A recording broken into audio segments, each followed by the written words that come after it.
Hi, Miss Clemens class.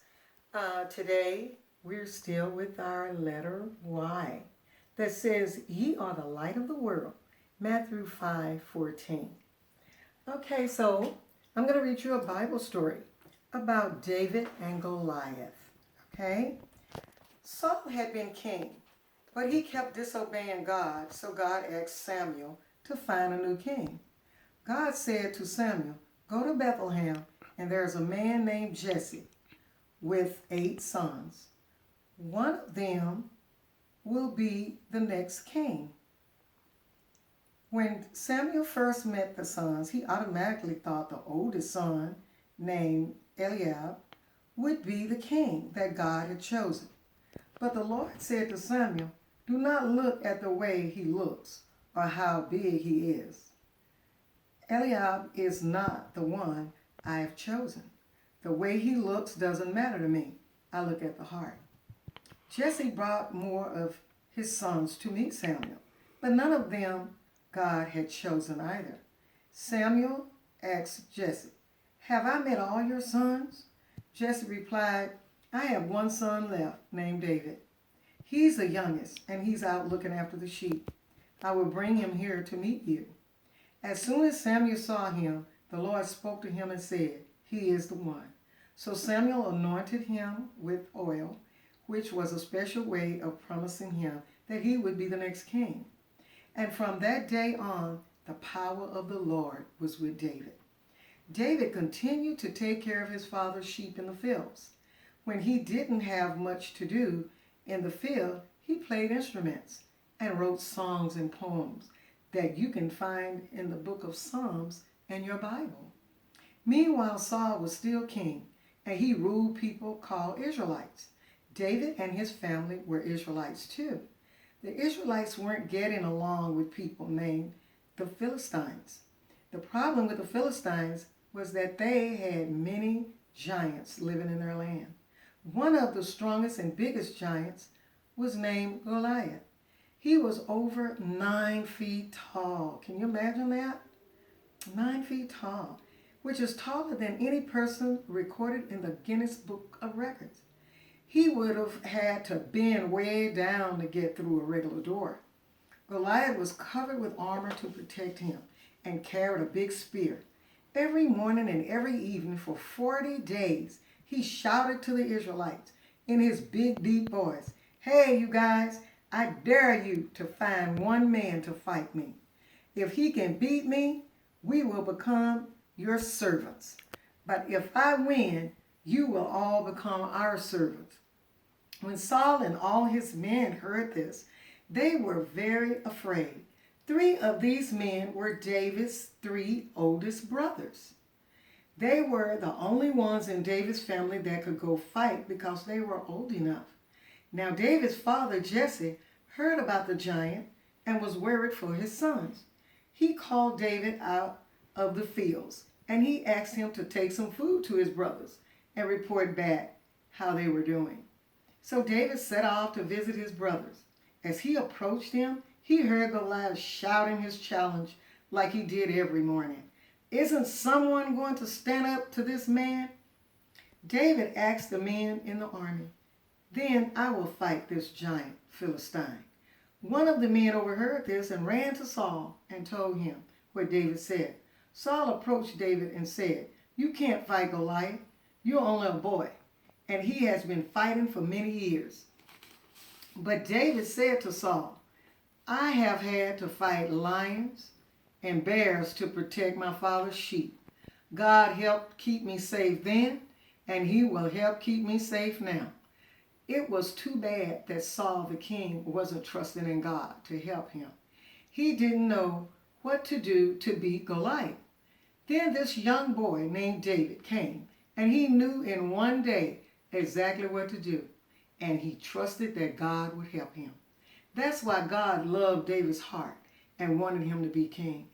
So Saul dressed David in heavy armor to protect him from Goliath, but David took it off.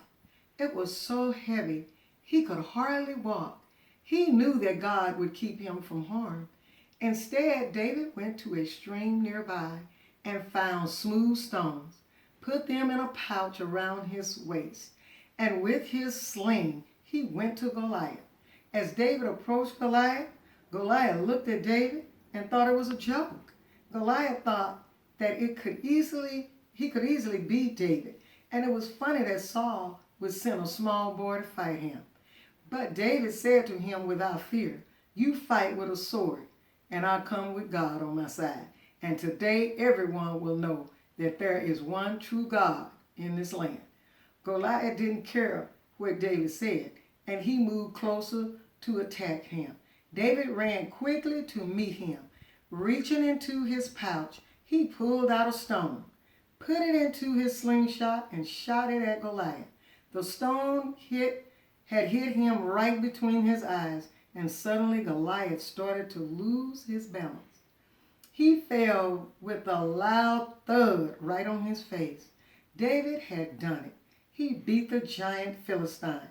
When the rest of the Philistines saw this, they ran away, and David became a hero to all the people in Israel.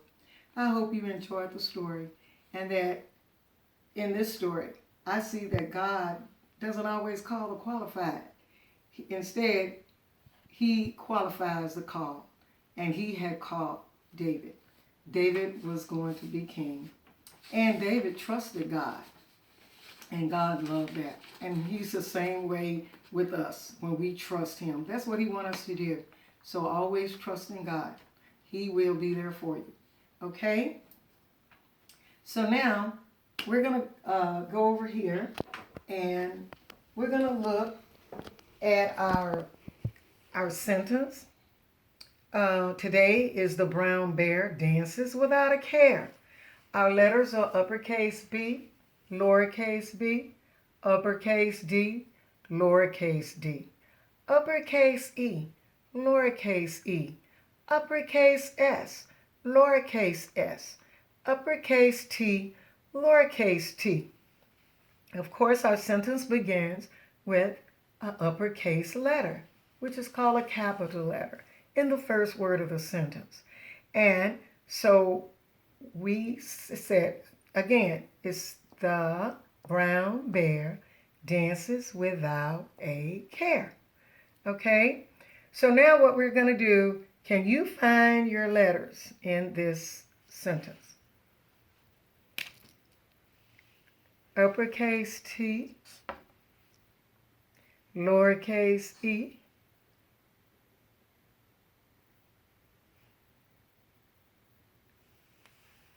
lowercase b, lowercase b, lowercase e, lowercase d, lowercase e, and lowercase s. Are there any in this word without? Yeah, lowercase t and lowercase t. Do you see any more? Lowercase e.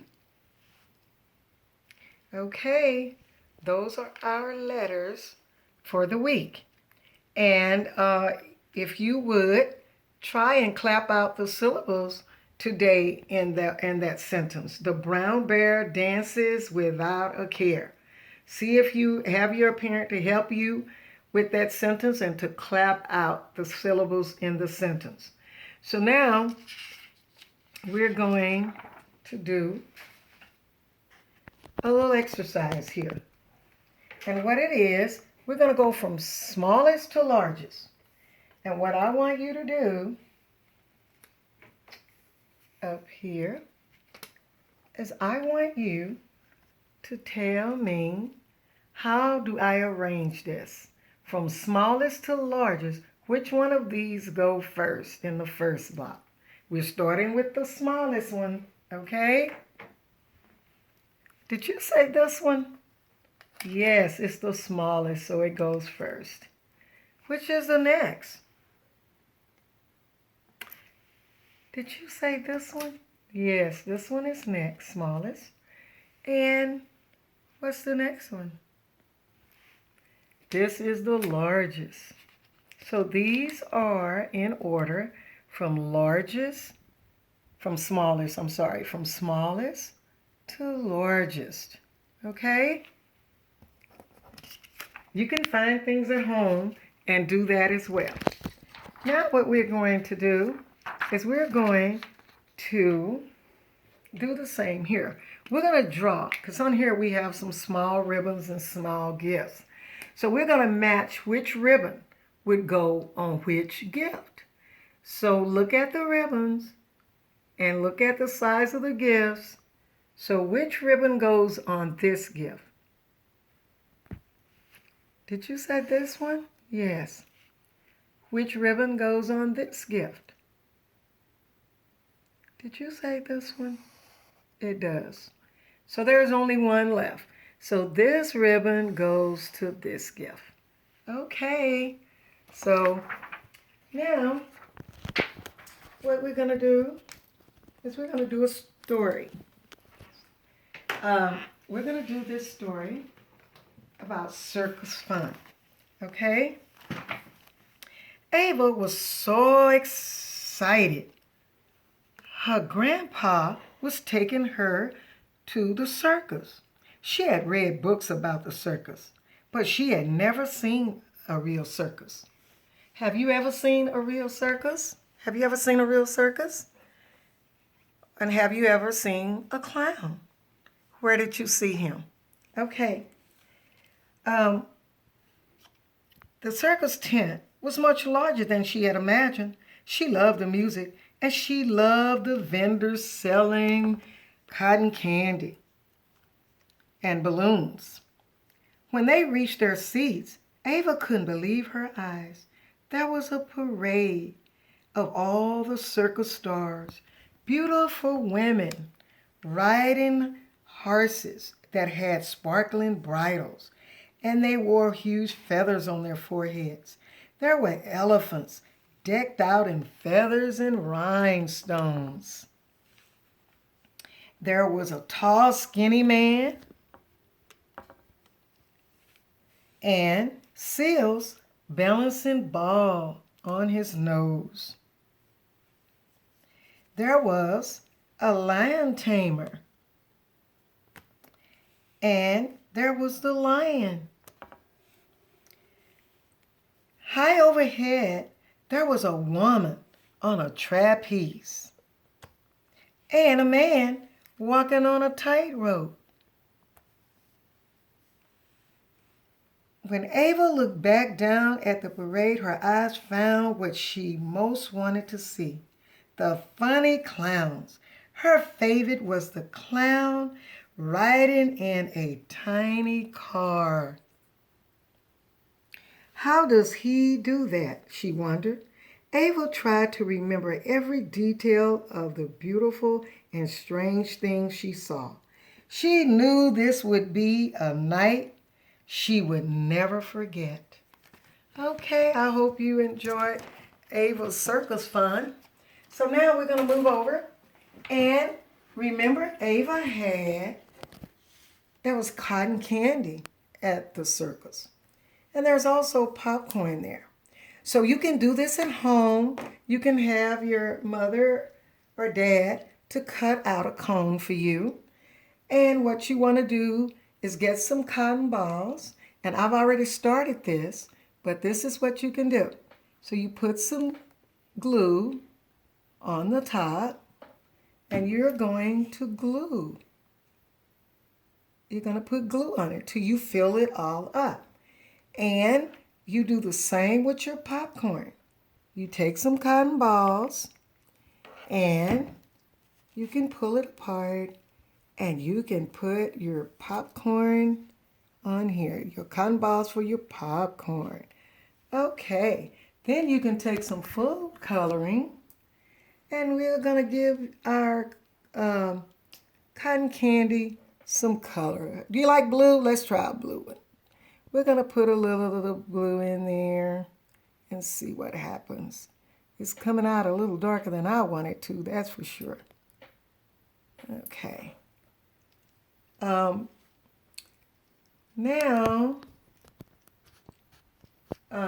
we're going to take this one and we're going to put a little yellow on it. And it's turning red on here. It's supposed to be yellow. But this is our popcorn. And you can do that at home. And if you do have food coloring, what I suggest Mommy does is that she mix the blue inside of water first. And then take it and put it on here. And then your popcorn, it will turn blue. I'm going to have to kind of do this to give you a little bit of how it looks. But if you mix it with water, I'm sure that the blue will come out looking better, okay? So she can do that, and your cotton candy will come out bluer. And the same with this. I would put it in water as well, because when it falls, it looks red. But now it's turning it yellow, but you don't want to do that. So mix it first, and then it will turn yellow. Okay? Okay. So you can try doing that. You can try doing that at home and see how it turns out. So we do want to remember our letters are uppercase B, lowercase b, uppercase D, lowercase d, uppercase E, lowercase e, uppercase S, lowercase s, uppercase T, and lowercase t. And your vocabulary words are what? Ringmaster and big top, which is your circus tent. And your ringmaster is that man that he trains all of the circus animals. Okay? And he's the one that put on the show. Okay, so I hope that you learned something today. And I will see you tomorrow. Bye-bye.